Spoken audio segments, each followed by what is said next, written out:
સમાચારમાં એક ચોંકાવનારી ઘટના સામે આવી છે. ગોધરા વડોદરા હાઈવે રોડ પર બેગ વેચતા એક વેપારીની 6 બેગ લઈને કાર ચાલક ફરાર થઈ ગયો છે.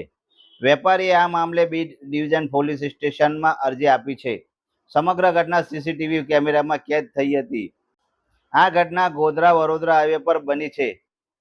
મળતી માહિતી અનુસાર 12 જૂનના રોજ એક વેપારી હાઈવે પર પોતાની બેગ વેચવા પથારો ચલાવી રહ્યો હતો.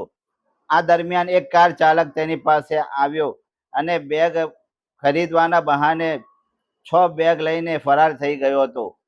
વેપારી કંઈ સમજે તે પહેલા કાર ચાલકે કોઈ જવાબ આપ્યા વિના ઝડપથી વાહન હંકારી ફરાર થઈ ગયો હતો. સમગ્ર ઘટના સીસીટીવી કેમેરામાં રેકોર્ડ થઈ હતી. વેપારીએ તાત્કાલિક નજીકના બી ડિવિઝન પોલીસ સ્ટેશન જઈને આ ઘટના અંગે અરજી આપી છે.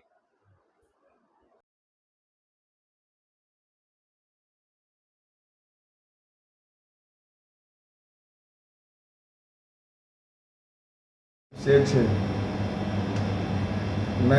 હું છૂટક મજૂરી કરું છું.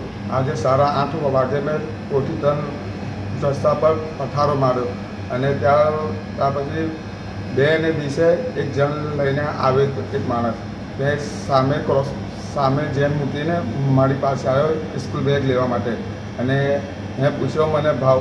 મેં એને ભાવ કીધો અને એમ બોલે કે હું સામે બતાવીને આવું છું બેગ. એ માણસ 6 બેગ લઈને સામે બતાવવા લઈ ગયો અને ત્યાં બેગમાં મૂકીને ડાયરેક્ટ ગાડી રવાના કરી દીધી. લઈને નાસી ગયો 6 બેગ. આ બાબતમાં મેં પોલીસ સ્ટેશન ડિવિઝનમાં ફરિયાદ આપી છે.